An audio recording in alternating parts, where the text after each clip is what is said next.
Hello and welcome to this recording for the Halloween 2025 season. It's the second one I'm doing. I don't know what the order these will go out in, but I hope you enjoy it. We are covering The Lair of the White Worm from 1988, a Ken Russell feature for Vestron.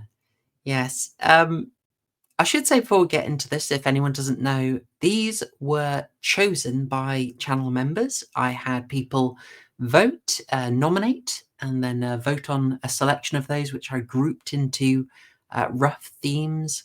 You will not be surprised that this turned up in the schlock category. And if this maybe wasn't your cup of tea, you were spared Battlefield Earth. So, you got that going for you.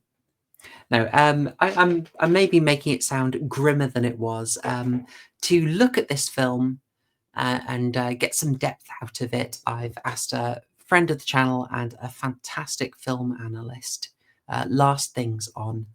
LT, how are you doing? I'm gonna have to get depth out of this. Oh yes, yes, lots of depth. Oh man, you didn't tell me that, Chloe. That changes the game. But no, I'm doing really well. It's a pleasure to be here. Oh, thank you very much. And if people don't know that this Halloween special, it's really happening because of Last Things. He does a yearly film festival called Last Picture Shows, and it is wonderful. Probably all your favourites are on there. Highly worth going on to. I was on the first two I've recorded for this year. And LT, when are people going to be able to get their tickets for that? Great question. They should hopefully be available mid to late December. I'm definitely going to have them available before Christmas. But I still got uh, about 30 odd reviews to record. So I got my work cut out for me in the coming couple of months. My goodness. 30 to go. Wow. Yes, impressive. Well, I'm too English to shill usually, but I have no hesitation in recommending that. It is an absolute bargain. You will get an absolute wealth of content of very high quality. So very happy to shill that. And of course, links to Last Things are going to be in the description to this video. But with no further ado, we are going to be looking at Lair of the White Worm, the winner of the schlock category. I think not unfairly categorized, described in Nightmare Movies, one of the sort of go-to horror reference guides, by Kim Newman, as being an adaptation of Bram Stoker's worst novel. People haven't been very charitable about this one, I'm sad to say, but it's also managed to gain a bit of a cult following. So don't be deterred by the 47% rating on Rotten Tomatoes. What do people know anyway? LT, was this the first watch for you? It was one of those movies where I've been aware of the movie for years, and I was aware of the movie's kind of cult status. So when you gave me my short list, I was just sort of immediately drawn to this because I thought to myself, hey, it's about time I kind of checked off that box, and I can declare to the world that I have indeed seen Lair of the White Worm. Yeah, similar here. Yeah, its reputation somewhat precedes it. In fact, same for many of Ken Russell's films. Or this is actually the first I've seen. So I haven't seen The Devils, which is his most infamous one that they would say. Looking into him, that the man is confusing paradox. He makes this, he makes Devils, he makes Women in Love, and he makes a whole host of films on classical composers. It's a mixed bag. I was about to ask Chloe, like, what is Ken Russell's reputation as a director? And maybe he's a Brit, so Mm. just within the British context. And I mean, I did a bit of digging and research. His other films do not, it doesn't sound like he's a John Carpenter figure where he just does strange horror movies. Not comparing him stylistically to Carpenter, but it does. Mm. His subject matter is all over the map. But stylistically, do you have any sense if all of his stuff is as bizarre and outlandish as this, or um, is everything considered a weird kind of cult uh, Well, anomaly? let's see. I'm not a Russell expert, but I'd say weirdly, I think Carpenter is actually a very good comparison. Someone who had a couple of very big hits and quite a few more than a few notorious misses, covering a wide range of genres. Carpenter's got his Big Trouble in Little China. He's got his Halloween, of course, but he also has his Memoirs of an Invisible Man, and was it a Starman? Was that one of his? Maybe, I don't Something know. like Star. So there is the breadth there that we've got, and he's certainly something of a curmudgeonly figure, to say the least. But he's a man who is also a bit of a rebel, probably a bit much more than Carpenter. He was wanting to break out of the sort of paradigm of movies at the time, which we'd call kitchen sink dramas. So extremely low budget, not really, a strong film industry in the UK when he was getting going. In fact, a lot of our major studios had collapsed, and we sort of tended to work a little parasitically with US producers, as indeed happened here with Vestron Pictures. So we would do sort of a major picture and then a B picture that would be released simultaneously, and we'd have these things called quota quickies to kind of make sure that we met our quota of British films. There would be films made entirely to ensure that the quota was met. It's a very struggling industry, and in that environment, you make sort of small scale family dramas around the kitchen that are cheap to produce and can just be screened and forgotten about, and were somewhat restricted in what they do. Ken Russell wants to break out of that massively and go arty and go weird and do the kind of things that we see in this movie. Women in Love is his Oscar award-winning one, and he really pushed the boundaries there in sort of nudity. It's sort of the easiest thing you can do, really, is just be a little more extreme. He certainly did that for the sort of very famous Oliver Reed and I forget the other chap's name, but a nude male wrestling scene in that film really tested the British censor. And he followed that up with The Devils, again with Oliver Reed, which again went far beyond what people were used to. That was about 71, I think. And at the time, the nearest comparison was studios like Amicus, which was American-Canadian. I can't remember exactly, but the founders are Rosenberg and why can't I remember the other guy's name? Gosh. Amicus Productions, look him up. Probably another Berg. It's a similar background, but he's not a Berg. Same background, not actually a Berg on the name. It's driving me mad why I can't remember. The other one was Hammer Pictures, and to sort of address a stylistic question, he's having a massive clash with Hammer. Hammer, by the 70s, was getting racier. Some of their productions were borderline softcore. I'm thinking particularly The Vampire Lovers with Ingrid Pitt there was very low justification for the amount of boobs in that movie. Really, they were just they were having a fun time in that one. I don't think their focus was on the spooking.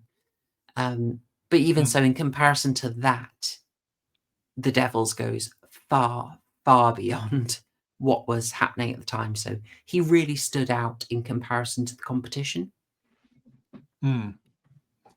Is now, I mean, hearing you describe the sort of I don't know, the constraints of British movie making at the time, and probably what were certainly like budgetary constraints for this movie. Can we lay the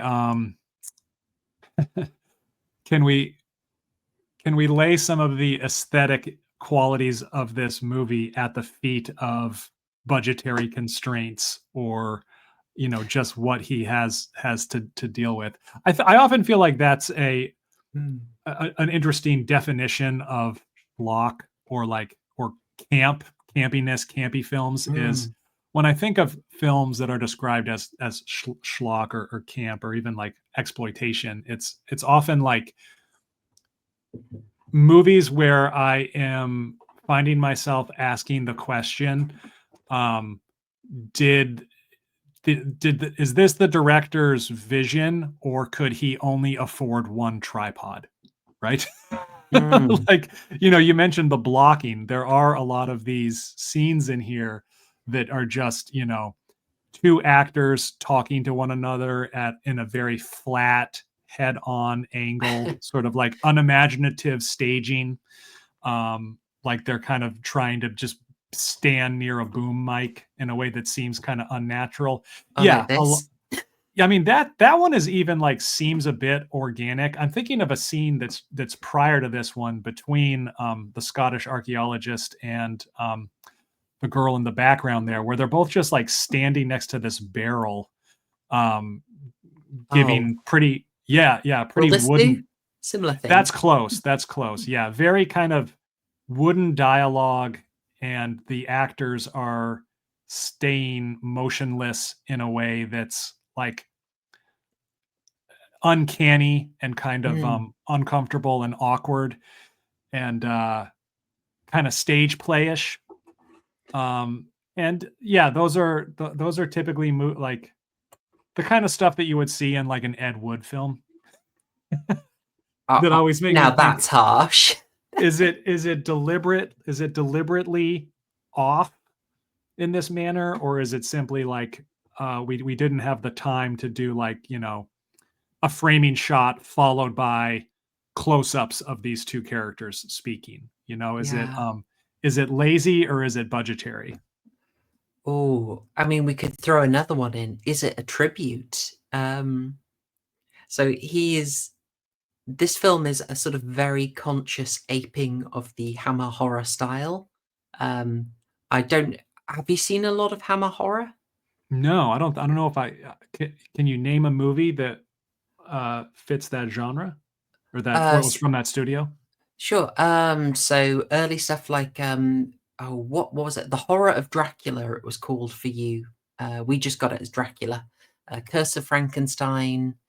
These are the Peter Cushing, Christopher Lee horror movies from the late 50s through to the early 70s. The Devil Rides Out is Hammer. Vampire Lovers. The rather excellent Twins of Evil. Don't worry, these may be niche, they may not have crossed over. I know the early ones, Curse of Frankenstein and Horror of Dracula and The Mummy, were a big hit in America, and that helped it sort of massively boost the studio's performance. But they may be a little niche beyond that. Well, I have a rough sense, just since you mentioned like Christopher Lee horror movies, so I think I know what you're getting at. But yeah, no. So you think a lot of these are just sort of push to that earlier?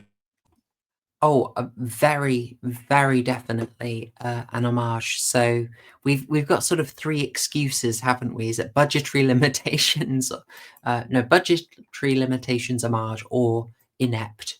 But this sort of title, this is classic Hammer, absolutely classic. Just sort of no fuss, no muss, daylight shot, red title, script like that, lovely. Hammer was very no messing with that kind of thing. So it's a very direct tribute. And I'm afraid to say this sort of setup is endemic to Hammer. They would try and make these movies extremely quickly. And their habit was to shoot two films back to back, huge number of the same actors, and just swap them over, use the same sets and just redress them a bit. And they even filmed at the same studio this was made in some of their later years.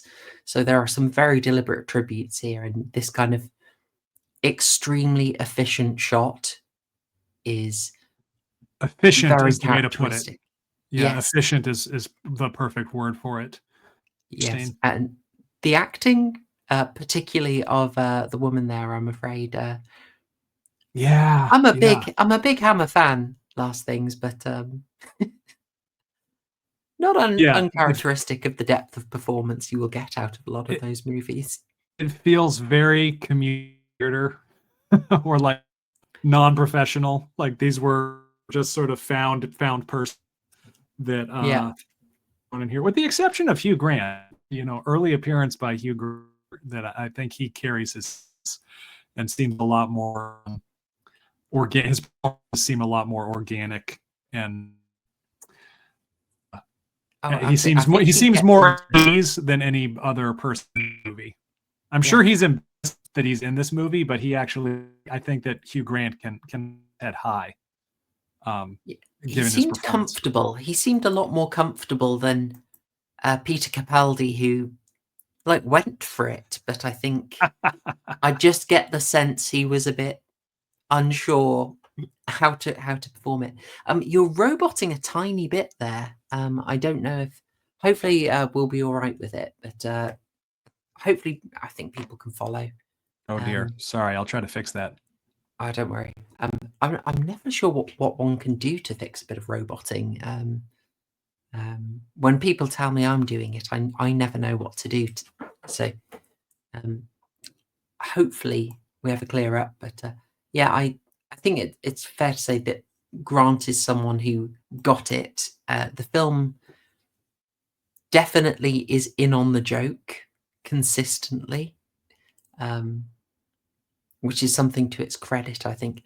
Should we give the briefest précis of the plot for anyone who has not watched this and is curious about what we're talking about?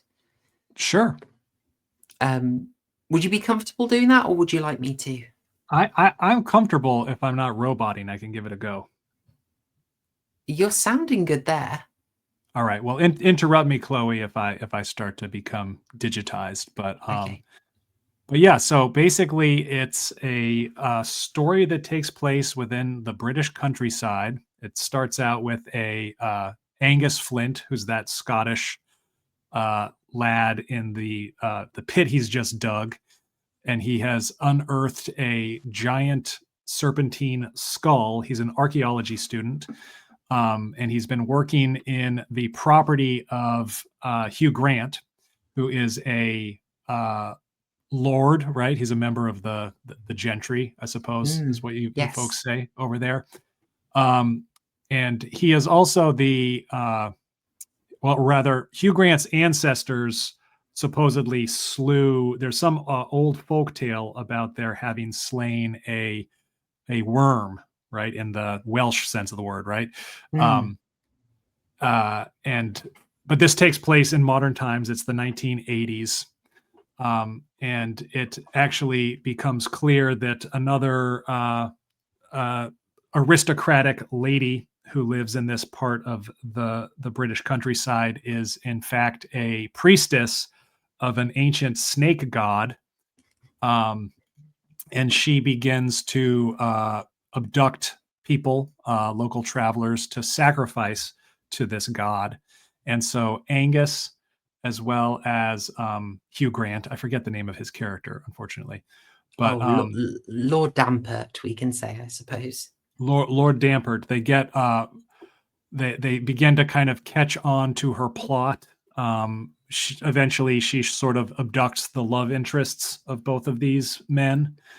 Um, and they, I guess, by the end of the film, thwart her plans. The priestess, who's played by Amanda Donahoe, uh, lovely actress, who also does a good job in this movie and is not typically like a B movie star. No. So slumming it for this film, definitely. Uh, but they thwart her. She winds up getting fed to the worm. Angus Hux, in full kilt regalia, flings a grenade into the mouth of the white worm right after he rescues the ladies, who I believe are sisters. They escape There's a bit of a twist ending there because Angus has been bitten, and he thought that he had received antivenom, but he receives a call from the hospital saying that they gave him the wrong uh, antidote. And he and Hugh Grant are driving away in the car when it suddenly becomes apparent that Angus might sort of be, vampiric, so to speak, and carrying on the legacy of the monster. So they're probably leaving us a bit of a teaser there, Mm. a potential for a sequel. That's it in very broad strokes. That doesn't really cover a lot of the strange kind of surreal effects that this movie undertakes, or the bizarre visuals and presentations that that the movie has, typically surrounding the victimization of these various young people that fall into into the clutches of Lady Sylvia Marsh, Yes, Amanda Duncombe. a very good summary. And as you know, I say often of a horror that you, the ingredients are simple and you know what's going to be in it, but it's all about the delivery. A martini is vodka and vermouth. But there's the way it is presented and the quality of those ingredients is really what makes it and distinguishes it. The way this is delivered is everything. It's, Yes, we did say yes. it's uh, based on Stoker, but so loosely that really you could call it original. We've maybe got a bit of just an attempt to get a bit of a pull from the Stoker name on it, because this is a very loose adaptation. The film even makes a little note of it. I got Hugh Grant's character's name wrong. It's Sir James Dampton. So Ah, I never remember character names. But yeah, me the neither. first It's my curse. yes, the first time he meets Lady Sylvia, he says, "You're not in the book," and then explains he means the phone book. But yes, very direct acknowledgement of yes, she's not in the original story at all. Not much of it is, to be honest. Well, there's also apparently I assume that Stoker wasn't pulling on this, but it also is incorporating the English legend of the Lambton worm, which is, I guess, Yes. a folk tale. I don't know if that was part of Stoker's inspiration, but it's explicitly inspiration for the movie. Oh, very much so. And you get Lambton to Dampton. It's the connection is made quite clear. I think it's a nice update. I mean, it's also, if only so we can get the grenade at the end, which maybe I wasn't paying attention, but where did he get a grenade from?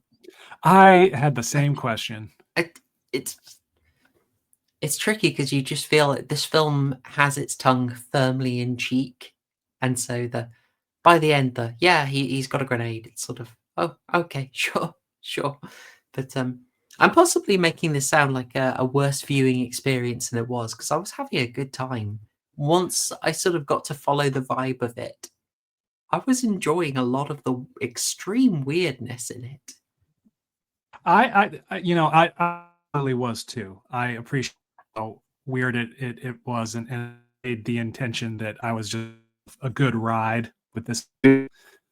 I do, I'm not making this accusation uh, of Russell, but I think it's a question we have to ask, and often gets asked with really kind of campy movies like this: is it?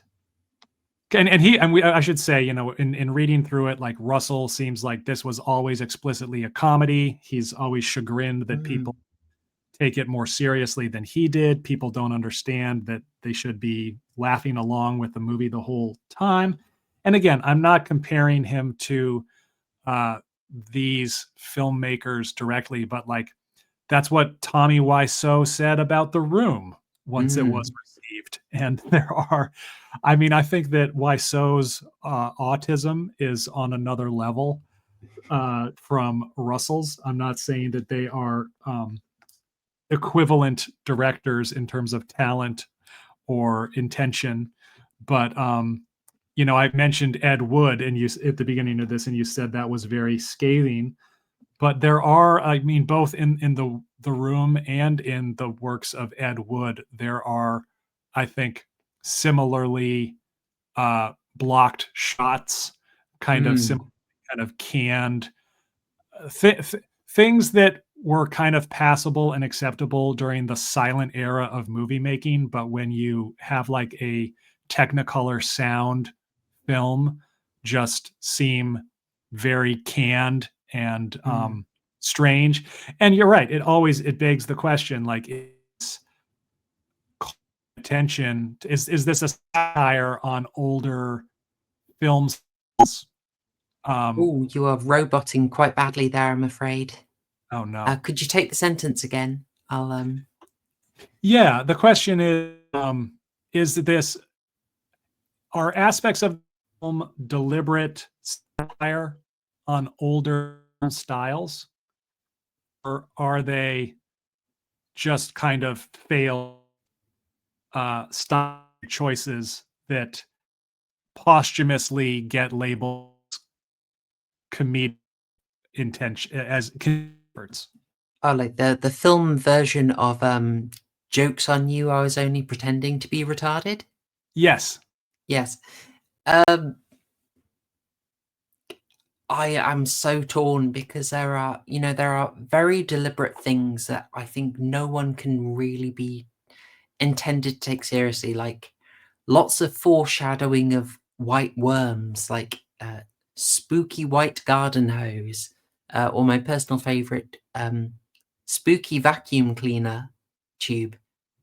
I cannot believe that was intended seriously. And there's an amazing joke when Dampton first meets Lady Sylvia.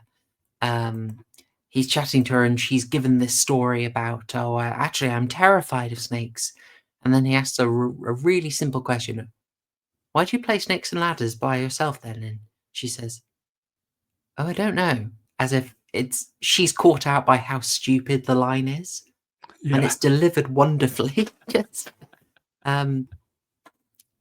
but then there's moments of sloppiness that I just think, what were you going for? I'm thinking particularly in the first dream sequence we get, or sorry, dream maybe seems like the wrong way to go for, but vision.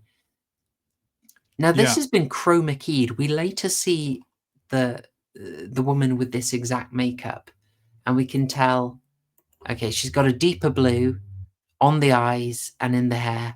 And so when they film the scene, they've probably done it on the same day, and they've just chroma keyed it, but they've chroma keyed on a blue screen. So we're losing her, it's taking out her eyes, it's taking out some streaks in her hair. And I would just Yeah. think, why would you do this? Why would it look that janky? This is the thing that troubles me. Like, does this help your vision, or is this a kind of run and gun? Oh, I guess that looks a bit bad. Yeah, it'll be fine. This one in particular strikes me as just a really awkward, weird aspect. I don't know if you are swayed either way on that question.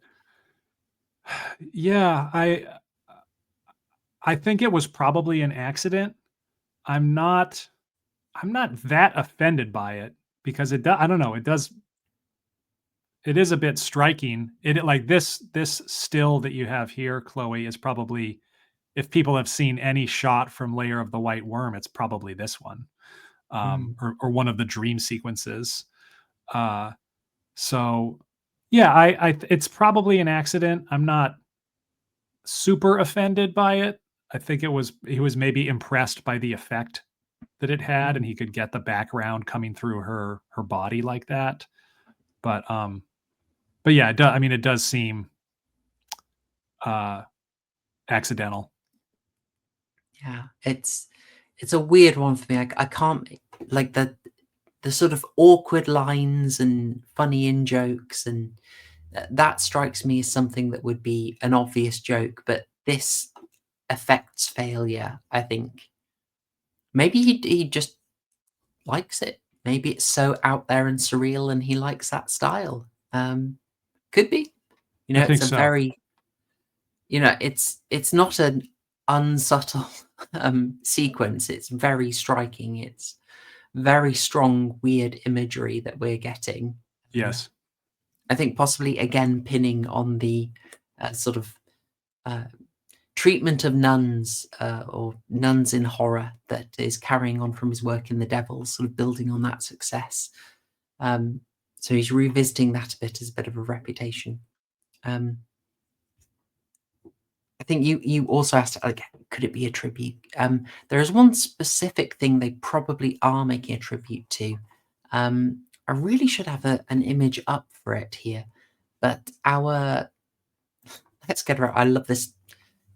I love the still of her taking out the earplugs and laughing. Cracks me up. Yeah. She's having a great time. The actress they've chosen here, Amanda Donohoe, this is in 1988. Towards the end of the Hammer run, they produced 2 films in short succession, so back-to-back filming, Plague of the Zombies and The Reptile. Those were the only ones, I believe, where an actress called Jacqueline Pierce starred. And Jacqueline Pierce in those films looks startlingly like Amanda Donohoe, and she'd have a bit of a reputation built up after those films when she starred in a show called Blake 7. If you've ever heard of that one, Yeah. oh, wonderful!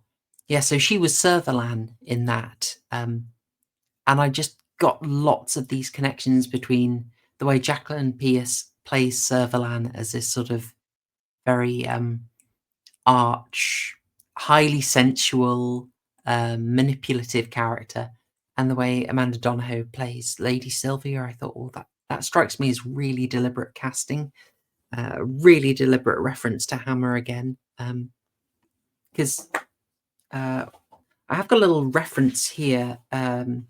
Hammer's president at the time, Michael Carreras, the grandson had taken over at that point, wrote to Ken Russell to try and see if they could work together. And Russell writes back. So this is, I think, that same sort of early to mid 70s period. Russell writes back in response to the offer. In your letter, you say you feel it is time the horror film becomes respectable. In my opinion, it has always been, and to my mind, Vlad is no exception. They were talking about an adaptation of a film about Vlad the Impaler. All the potentially sexy scenes are downright coy. What I've always felt is that most horror movies rely on gratuitous sadism instead of spine-chilling invention. And once again, Vlad backs up my theory. The bloodbath at the end is unnecessary, as unnecessary as it is obnoxious. I would like to make a horror film with you, a real one. Now, he didn't get the chance because the studio folded a couple of years after that, but this feels very much like his tribute to them and making all these little reference points to some of their later works. You find it weird to hear Ken Russell describe horror as respectable. It's yeah. I also heard that they originally offered this role to Tilda Swinton. Yes, can you imagine? I can definitely imagine. I think that, I mean, I loved Donahoe in this role, but there is something, no offense to to Tilda Swinton, but there is something somewhat reptilian about that actress. So I think she would have made a perfect priestess to a serpent. You get the feeling that, I feel she was having a fantastic time with this role. And like with Hugh Grant, that really helped it along. Yeah, if Donahoe picked me up as a hitchhiker, and acting coy and seductive, I think I'd just be grateful and thanking God for my fortunes. If Tilda Swinton did the same, I would just think to myself, am I going to be sacrificed to a snake god? Is she a serpentine priestess? This feels off. It's a fair question. I mean, I don't know, Tilda Swinton in Constantine. Maybe I shouldn't go further with that line of thought. Carrying on. I particularly love this scene that you referenced. So I don't know if you recognise this little chap here, but he's one of our probably venture scouts. Very sort of British institution. Okay. So equivalent of an Eagle Scout, and Right. I loved how gormless he was, and the sort of the terrible innuendo in this was fantastic. Yeah. I mean, the whole sequence with the scout is something where it has to be deliberately silly, right? Oh, absolutely. Like this sort of music video style nonsense is not accidental. But I delighted in it. It's so obscenely over the top. Absolutely. Yeah. I mean, I think if people aren't in on the joke by at this point in the film, they are now, right? Oh, I should think so. I mean, there was another dream sequence that I was having a bit of trouble decoding. I don't know if you can help me with it. Oh, how do I do it? If I share this tab, forgive me for being lazy, but I couldn't get this into the studio as easily. It was in this sequence. There's some imagery I can't quite work out. Now, Yeah. I think he wants to write something. Is that it? No? Okay. Maybe not.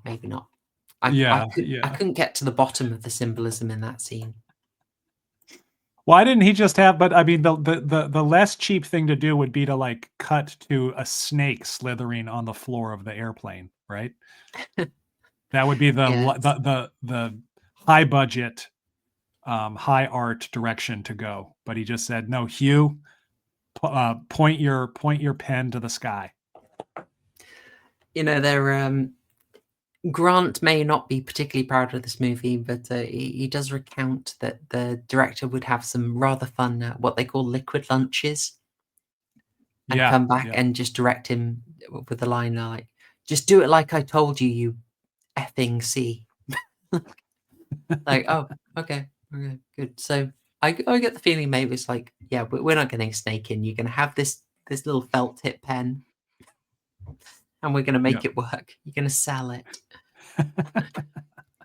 Now, highlighting the silliness of this and the very conscious silliness of this is irresistible. We'd be doing this a disservice if we didn't. But I was wondering if I can't look at a movie without trying to find some hidden depths to plumb in this LT. I was wondering, is there anything slightly more serious going on in this movie that you picked up on? So something slightly more serious. I mean, I remember this scene is he has to choose between the two legs, right? But then he sees that one of the stewardesses has like a ring with the sign of the cross, as I recall. Yes. Right. And he if I recall correctly, he selects that leg, the Christian leg, like a purportedly Christian leg. Yeah, and yes, he makes his choice and exits from there, and then finds himself in the cave proper. Yeah, it's sort of about making that choice. I mean, this is quite tied into this being an adaptation, sort of a tribute to Hammer, in that there's always something in the background of those films where the basic worldview of them. I'll resize this so it looks a little better. The basic worldview of a Hammer movie is always quite played to the groundlings, right? Played to the common man. But it's usually, it's got a kind of like basic worldview that there's a noblesse oblige, and that the heroes are generally aristocrats trying to put things right. Your villains are often an aristocrat, but it's usually another aristocrat who sorts it out, who sets things right again, and you look upwards for things to be corrected. And I Interesting. think that's sort of carried on here, even through the layers of camp. There's a thing here that he's the lord of the manor who's come into his inheritance, and he's initially not taking things very seriously. He's running things as farce. He's sort of saying he doesn't care that his farm is dug up, whatever. But over the course of this, he starts to take his role more seriously. The idea that he does actually have to be a steward, that he is responsible. Yeah, no, that all of that tracks. And that, I mean, I guess Angus is maybe a strange figure to compare them to, but those are the two sort of like male, young male, heroic characters in the show. But Angus is not, he's not an aristocrat, but he's not, um, he's not the gammon, he's an academic, he's an intellectual, he's maybe upper middle class, would you say? I don't know, how would you consider him Oh, coded? no, he's definitely middle class. He's a sort of slumming PhD student doing his work. He humbles himself a fair amount, but yeah, I wouldn't say he's upper. He's not posh enough, and I think being Scottish, he'd be coded a bit more working class. Exactly. So some comfortably middle, for him to have his interest in archaeology. But he's reasonably deferential to Hugh Grant's character. Mm, So that to me says he's sort of decently middle class and relatable. got Uh, it. yeah, I felt I struggled to find as much with Angus, to be honest, as a character. But in the background to all the silliness, by the time Hugh Grant actually takes up his father's sword and cuts a creature in half, I thought it's a genuinely quite wonderful moment. Um, Managed to pull something quite seriously heroic until he may stumble into the drums after this shot, but it's sort of I don't know. To me, it didn't diminish the heroism of the moment as much as it could have. Yeah, yeah, I agree. I guess there is a difference too. I mean, he has this he gets to nobly wield the broadsword, but Angus is Mm. somebody who's sort of like is in the trenches, so to speak. He's the Mm, one that he puts on his kilt, he saves both of the women, he mm. lobs the grenade. He's the one that's just sort of covered in filth by the That's end. He's the that's one that's sort true. of he has to charge the machine gun nest, so to speak. Yeah, he Whereas really does do the dirty work. You're not wrong. Yeah, that's true. That's true. Uh, yeah, I mean that is also very much in line with Hammer. Is like you will have someone there for the groundlings to do a bit of justice, bit of rough justice, and throw a punch or two. Yeah, he's kind of like that. That there's a nice alliance there. Um, Even if he's given some rather thankless scenes, I would say this was not a highlight. Like how they managed to keep a straight face doing this scene, yeah, yeah, I was baffled. This, yeah, I mean, this is just pure farce, really, isn't it? absolutely. Yeah. They do also talk a bit about you. You're going to be relieved that I do not have a screenshot of Lady Sylvia with a strap on. I'm no, we're not Do you putting need that in. one from my Dropbox? Is that what you're saying, Chloe? Or Yeah, we can, people can use their imaginations, but sort of similar to Stoker's Dracula, there is a recurring theme here that actually one of the evils that needs to be put down is a sort of licentiousness. Um, this film also goes quite quite open in saying that they make a women's lib reference, you know, I guess so. and they come and see this, Yeah. and they're quite Wow. forthright. Like the idea is like, oh, are the roles being forgotten? At the very start of the movie, I'm really sorry, I didn't remember her name because I found her really boring. But Mm, the woman in the jumper here, she's dressed fairly butchly. She's got a spanner. right. There's a little bit of, are things a little bit out of whack? Does the Lord of the Manor need to come back and set things right a bit and rebalance things? Because your agent of chaos is, this woman taking the power of the snake for herself, being the seducer, with her licentious appetite absolutely out of control. You know, there's a little bit of that in there as well for some depth to the film. You're pulling out some depth, Chloe. I appreciate this, and I agree. I agree. There is both Angus and Hugh Grant, Lambton Mm, need to come into their manhoods in indeed. this movie. One brief pause later, we resume. Yes, you're absolutely on the money. Maybe it's particularly telling then that, as well as sort of the lord of the manor coming into his inheritance, the Scotsman has to don his traditional clothes in order to, defeat the evil. Like literally rev turn to tradition here. Yeah, yeah. Yeah. So I'm trying to draw these deeper themes out into it, but it is. They both Angus and Lambton become more ancestral, right? Yes, very much so, very much so. I mean, I'm drawing that out. So, like, I think you're always going to be able to find something like this in horror because there's it's always some form of an aberrance almost always it's some kind of aberrance needs to be corrected.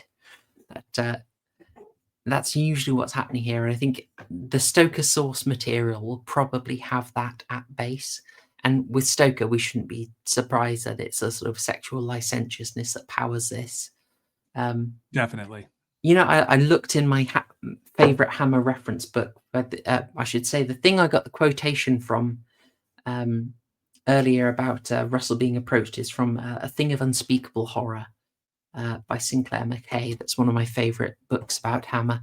I neglected to check E. Michael Jones' Monsters from the Id because I could imagine he would cover this quite well. To be honest, it would fit with many of his theses. Yeah, absolutely.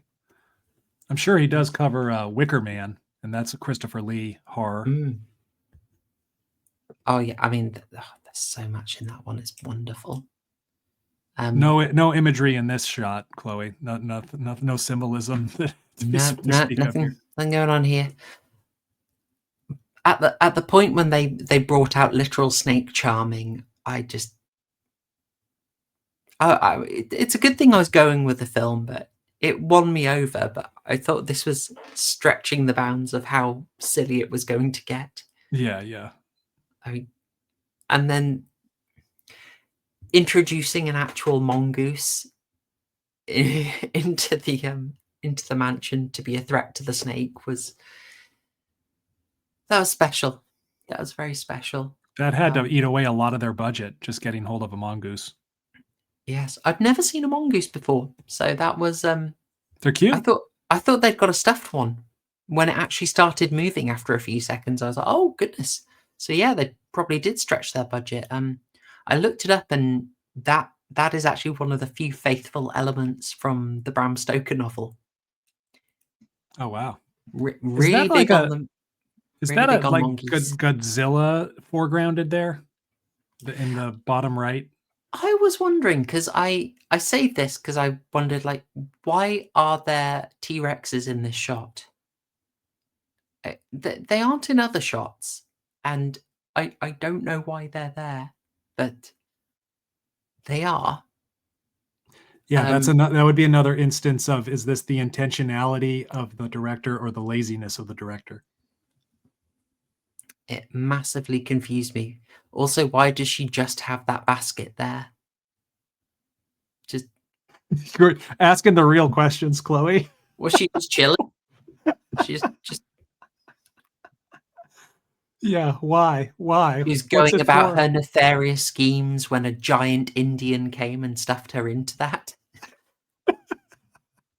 So You want to keep a giant wicker piece of furniture like that directly next to the fireplace. absolutely. Oh, Yeah. they could have just got a defrosted mouse for her and just pop the grenade inside that, and then if we're following the snake logic, right? Yeah. Oh dear, dear. I can't be mad. The sequence was very silly. When you find these sort of faults, like they're doing the snake charming music, they're blasting it from the balcony of the mansion at full volume, and it works and summons her out, and you can't get mad at the film for like having her sidekick arrive before her. These little plot things, you just have to Mm, let them go. The you film do. is enjoying the joke. The film is being extremely silly. It wants you to go with it. At what point she decided, oh, I'll pop in earplugs so that your snake charming can't affect me. I don't know. You just have to roll with it, don't you? And I'm somewhat glad that we were. Oh, I don't know if this is a reach, but I originally saved this shot here for part of the desperate attempt to find more depth in the film. Um, because there is a kind of repeated sort of denouncement of Christianity. It's repeatedly referred to as your sort of false god, and Right. she hisses and sprays all over the crucifix. Probably not unrelated to The Exorcist here. The wonderful projectile vomiting being brought in a bit. I did wonder if there was a bit of a thing here where obviously they're eating spaghetti to indicate being tangled up in. I can't believe I'm saying this sentence. Obviously, the spaghetti represents that they're in some way still tangled up in the dealings with the worm, but they are sharing Mm. bread and wine. Mm. Yes. Yeah. The Christian representation there is like they're halfway to the solution, but they're not all the way out of it yet. But it's the torn between two factions of Christianity and this laconic perversion religion, as symbolized in their bread and The spaghetti spaghetti. meal. Yeah, No, I mean, look, I think that's fair. I also think this is like one of the few, again, like sort of dull angled um block shots that they actually did shove stuff into the frame that's interesting. Like the shadowing is interesting. This sort of feels like the lighting, the characters like a Caravaggio oil painting or something like that. It's a bit.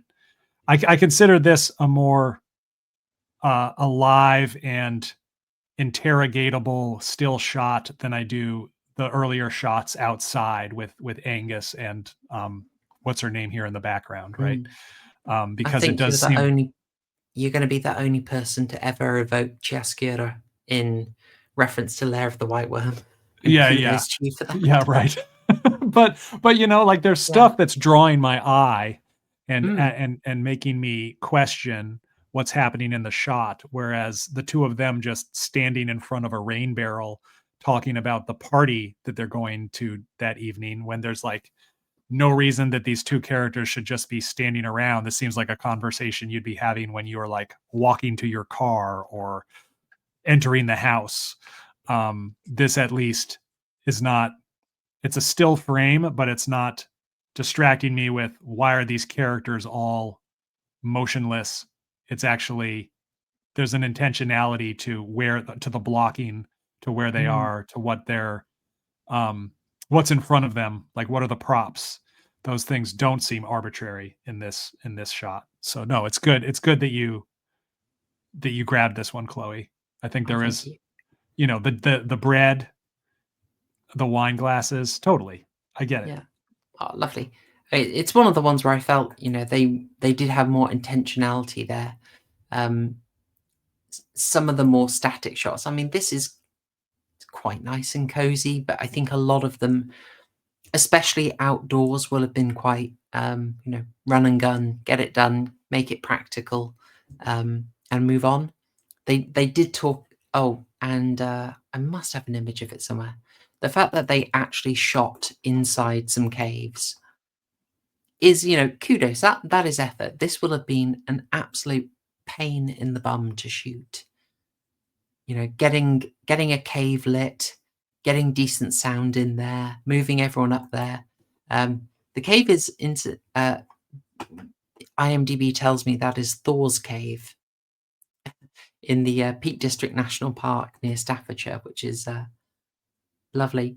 So actual on location shooting, good for them. They went to the effort, and obviously the other cave shots will be the sacrificial cavern shots will be inside Shepperton Studios. So this is your classic cave set. Oh yeah. But they went to the effort of going on location. I gather that the reliance on some of the effects did mean that was quite a pain to do. So they were rather rushed for some of the other things, which I think might explain quite well why a lot of the shots are quite flat and just done for efficiency. This shot, however, is exciting. There's drama to it. Oh yeah, I mean, higher angle, yeah. I could see this being on the cover of like a Weird Tales magazine from the Totally. 1920s. Yeah, it looks like something out of like a Buck Rogers film or something like that. But Weird Tales, Weird Tales cover, absolutely. Yeah, I'm very reminded of oh gosh, it's a Buffy season 2 episode called Reptile Boy, which I absolutely love, and that has sacrificing college girls to the giant snake demon. Naturally. Yeah, unfortunately, that one had no subtext whatsoever. Whereas at least they put some effort into this, so that was nice. Yeah. One of 3 massive snake demons in Buffy. There are. It is a very, very much a recurring theme. Yeah, but no subtext in any of the recurrences. No. This is absolutely wonderful stuff. H.P. Lovecraft would love this kind of thing. Just it's very nicely lit. I've got to say that sort of ominous, weird green lighting on it is brilliant. As I did spare the moment of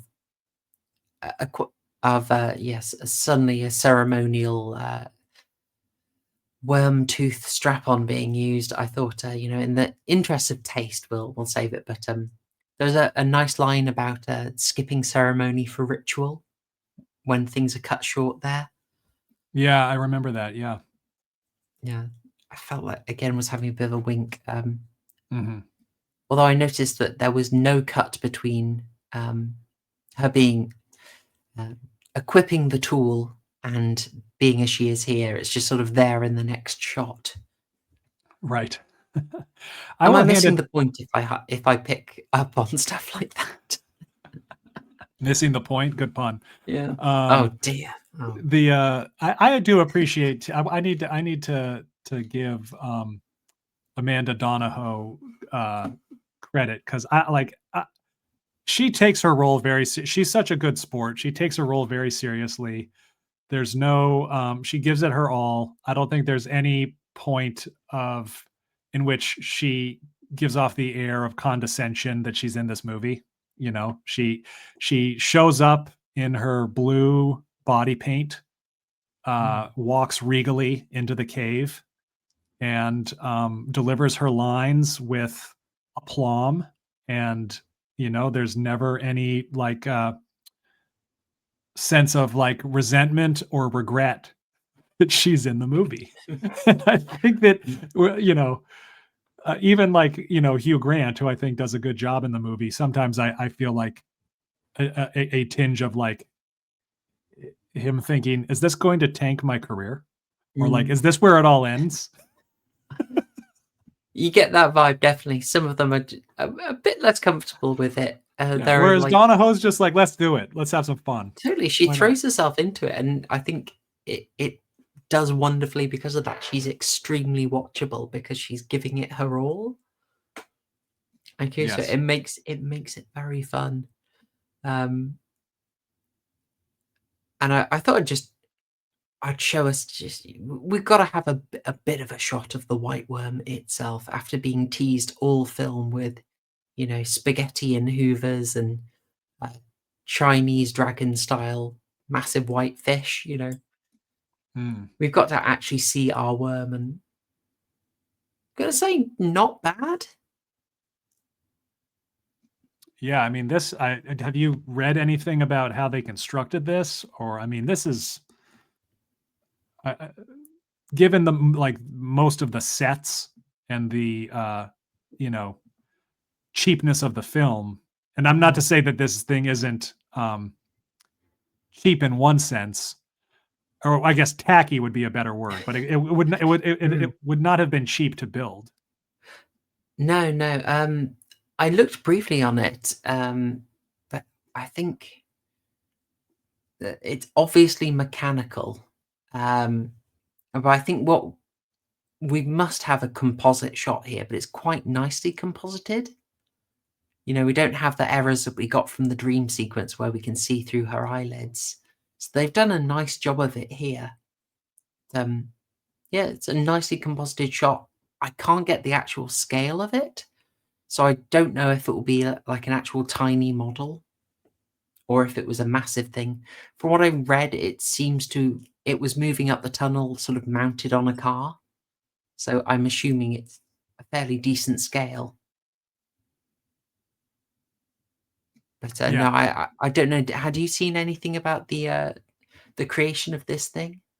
I hadn't. No, I did not quite have time. I finished the movie rather late last night, um, so I wished I'd had the time to dig into it. But yeah, no, it's impressive. I hope they preserved it. I hope One it's in hopes. some wax museum in the UK You of you get horror. the classic cutaway, and then just the grenade goes down, and then lots of splatter elsewhere. It's like we're saving our prop. Yeah, that reminded me of Tremors. The worms Oh and yeah, Tremors explode in a very similar manner. yeah, yeah. We keep that. We might need reshoots. I was watching the Vincent Price House of Wax from 1953 the other day, and just noticing that sort of that they have a sequence at the start where basically a wax museum burns down, everything melts in horrific close up. It looks very eerie. Mm. Um, and then later, you're just seeing the sort of same models in a later wax museum, and you're sort of like, oh, okay, all right. Yeah, yeah. Can he reuse them? Just sort of shot the later scenes first. Kudos, kudos. You know, I That's like right. these noticing these little production decisions. But Decisions, yes. yes, In scare quotes, possibly. yeah. I mean, look, it was in preparation for House reviewing the House of Wax remake with Paris Hilton. I Oh, wow. my attention wandered. What can I say? Yeah, actually, well, I feel if we're moving on to Paris Hilton, we're maybe towards the end of our review. Was there anything that you'd picked up on that we haven't talked about so far? No, I don't think so. Um, Again, it's if you can, handle the film lightly and meet it where it wants you to meet it, I think it's fun. Hmm. Um, and yeah, you can have a good time as long as you know to laugh. Yeah, yeah. There's remnants of classic horror depth here, but this is it's not a deep movie. It's a good time, and wisely keeps its running time quite short. Um, a little over the classic Hammer sort of 84 minutes. That tends to be how how short they'd make those. So, but what can I say? They had to get the twist ending that is, and sequel bait that is more typical of a 80s film than a 1970s one. But what can I say? That's true. This is so jarring. Last things. The last film the film I reviewed last night was Picnic at Hanging Rock. Ah. So going from that to this is yeah. it's quite the switcheroo. Well, both like rural country in England, if I recall, Picnic at Hanging Rock, right? They've got that in common. True, yes. Oh no, I'm drawing the connections now. Yeah, of course they start with a mountain in sight. Oh, I Same movie. It's the same movie. Oh my gosh. It's basically the same. I've been conned. No.